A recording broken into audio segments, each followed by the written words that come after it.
Welcome to the Godly Business Podcast, where we discuss sales fundamental with a biblical principle. I'm your host, Anne Jean Pierre, and today's episode is brought to you by Better Sales Women, where entrepreneurs learn to master the sales conversation and 3x their income. To learn more, visit bettersaleswomen.com.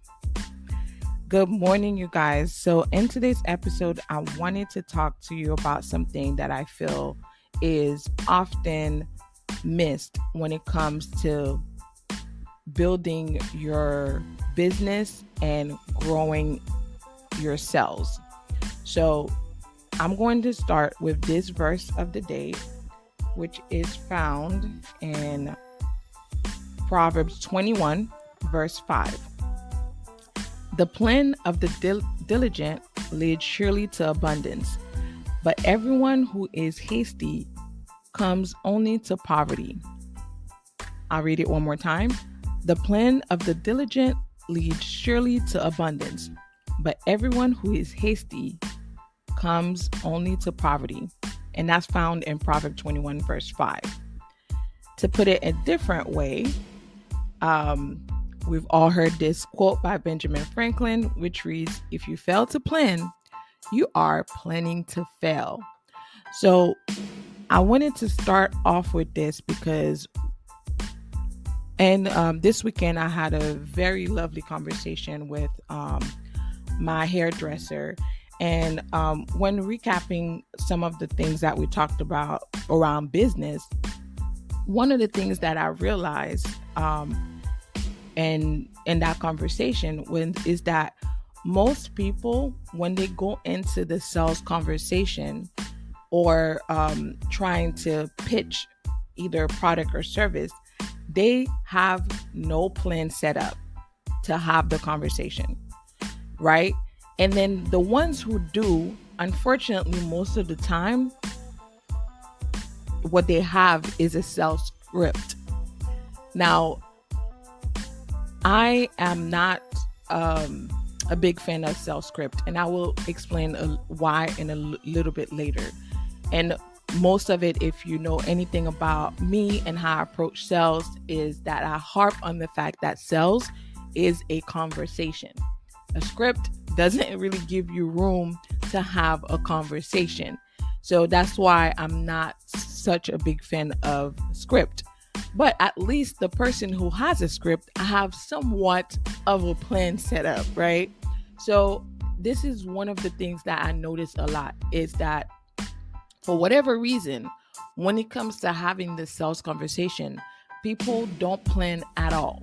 They just go into it, jump in the deep end, and hope they'll learn to swim once they're in the deep end. Now, that works for some people, right? That could work for some people, but wouldn't it be easier and better if instead you actually had a plan, and a plan that is laid out to where you could be consistent, you could tweak it when you need to, and actually see the results and get consistent results with that plan. So this is what I wanted to talk about today, is having a plan when you are dealing with your sales conversation and going into selling to your prospects. So the first thing I want to discuss in your plans, right? So now that you know you have to have a plan, what is the first thing that you have to set up? I would say one of the first thing besides addressing your mindset, because I'm also big on that, right? Addressing your mindset around sales, period, right? So let's say you already addressed that. So let's say that's 1A. 1B is doing research. Research. And what do I mean by doing research? You need to know who your prospect is. Obviously, you have to understand there are certain things I'm not going to address because it should be a but I'm just going to quickly go over it. Obviously, you need to know your services before that, right? So you need to know your service and product, in and out, benefits, and everything like that, right? But the thing is, you need to do some research on your prospect. You need to when you write your avatar and it's like, hey, these are my ideal customers, right? These are the ideal people that I would like to work with in my business. This is the people that my product or service can serve the best, that I know without a shadow of the doubt that I can help these people or these type of people get the results that they need with my product or service. When you decide that, you need to do the research necessary to understand what their pain points are in order for you to speak their language and for you to get them to your yes, right? So let's use an example. If you are a coach or a consultant and your target audience are authors, right? Your business as a coach or consultant is to help authors either get to write their book or learn how to publish or whatever it is.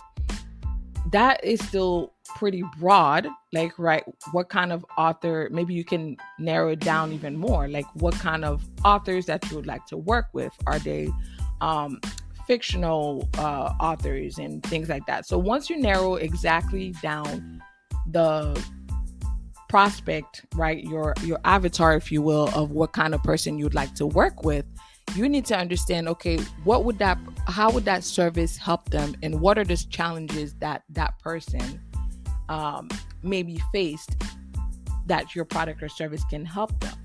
So once you have that, you can now speak clearly to that audience and get them to understand the value of the service that you're offering, because now you know exactly what their challenges are, exactly what some of the issues that they have that they deal with, that now you can answer, right? So that's the first thing, is to make sure you are on your research. The other thing is, when you go into the sales conversation, and this is where I'm going to talk a little bit about why I don't like script, right? When you go into your sales conversation, a lot of times, if your whole idea is that you're going to get this person to move in the conversation this way, then what you end up missing a lot of time is the conversation, right? So scripts are often formulated in a way where you are in control of you are in control of every step, which honestly, when you are an expert in sales, you should be in control of the navigation of the conversation. So don't get me wrong there.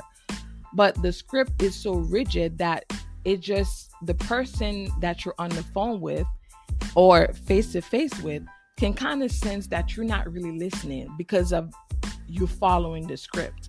So if we're having a conversation flow and it doesn't call for, question number 2, and all of a sudden you bring up question number 2, it's like, what? Where did that come from? You know what I mean? Like, how, what? Like, it just feels so off. It feels unauthentic, because you're trying to just follow a script instead of having a topic of discussion that you would like to have. The other thing, some scripts are set up, which I don't think most people use that anymore. I think people are, waking up to the fact that those style of sales don't work. But it used to be where the teaching was that you get people to start saying yes, right? So if they say yes a bunch of times, by the time they get to the offer, the closing, that they will somehow say yes. Well, it doesn't work. It does not work. So that's why script a lot of times are scripted to be in a flow where the person is like yes or no, and that's not what you want. And even with script, that opens up to conversations. If you are sticking to your script and not realizing that, hey, this is supposed to give you and a formation of questions that you need to ask, but use it specifically as a script, you miss the conversation. You don't fully listen to the customer, and the customer not only feels that, but also you miss an opportunity to really learn about what the customer needs, what their wants are, the what I call the golden nuggets. When they drop those, how to use them to your advantage to then use that in the sales conversation to close, all of those things. So that's why I'm not such a big fan of script. But what I will say is, what you will need to do is have topics of discussions, right? What it is that you would like to learn from the customer, and formulate questions around those things, right? And then when you formulate your questions, definitely have to be open-ended questions, not yes or no questions. Because once they yes or no, the conversation is over, right? So if you're like, so do you like this product? Yes. That's it.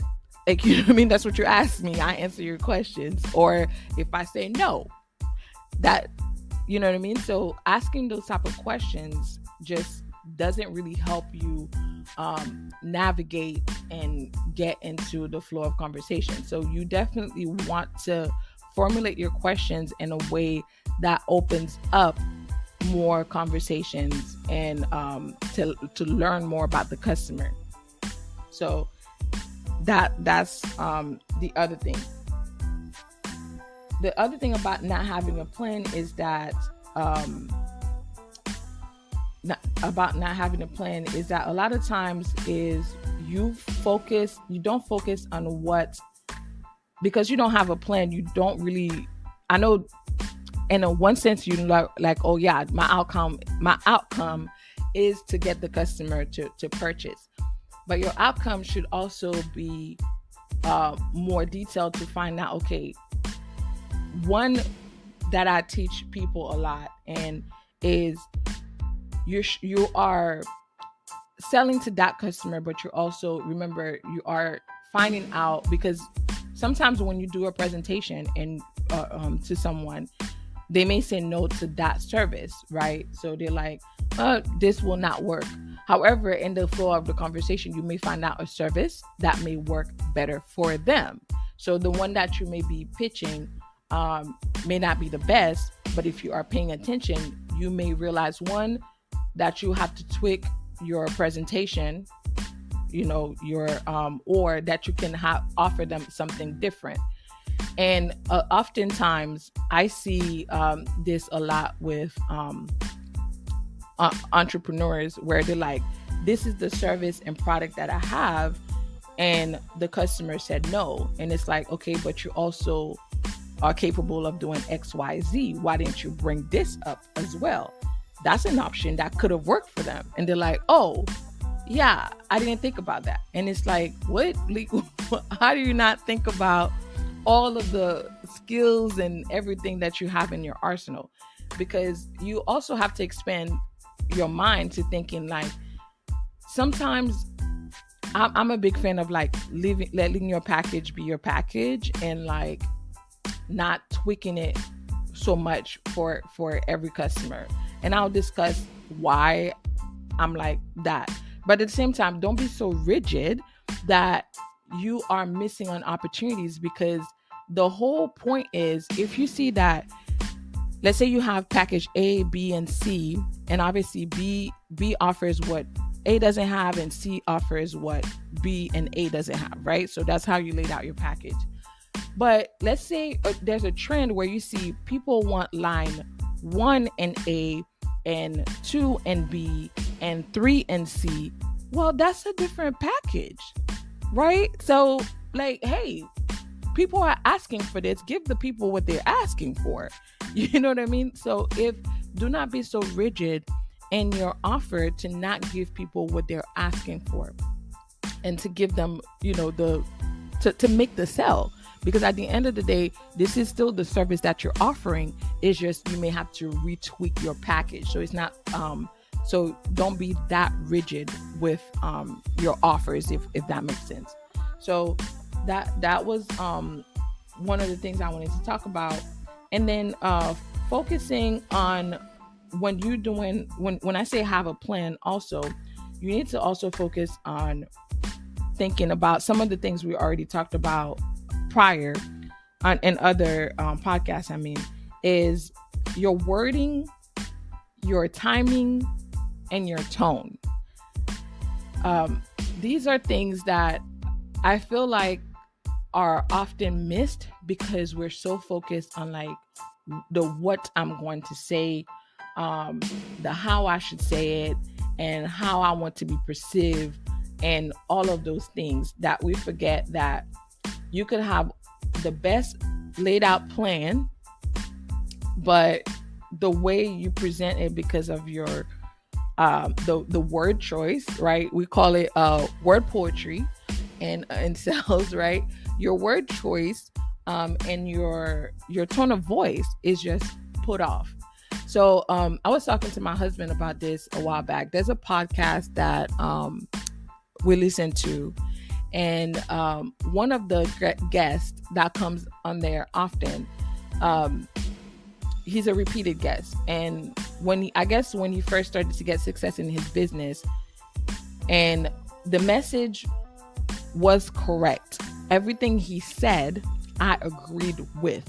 However, I myself could not sit through the podcast in his presentation because I found his tone of voice to be excruciatingly painful. Like it was just not working for me. I would get irritated at the way he was talking, at the way he was presenting his information, if you will. So a lot of times when I would hear him, I'm just like, I get what he's saying, but I don't want to listen to him because of just his tone of voice. So this, it came off angry, right? And it came off condescending, like certain things that he would say as an encouragement. I think that's what he was trying to convey, but it came off as condescending, if that makes sense. And that, again, that's my perspective. Somebody else could see it differently. But remember, especially for coaches and consultants, and I'm sure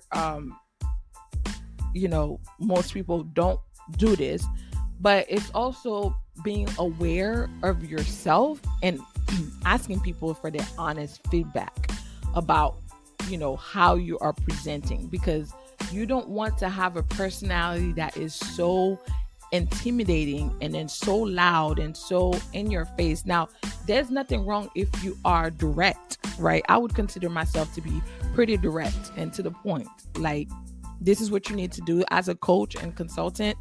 I'm more like a what do you call it? Like a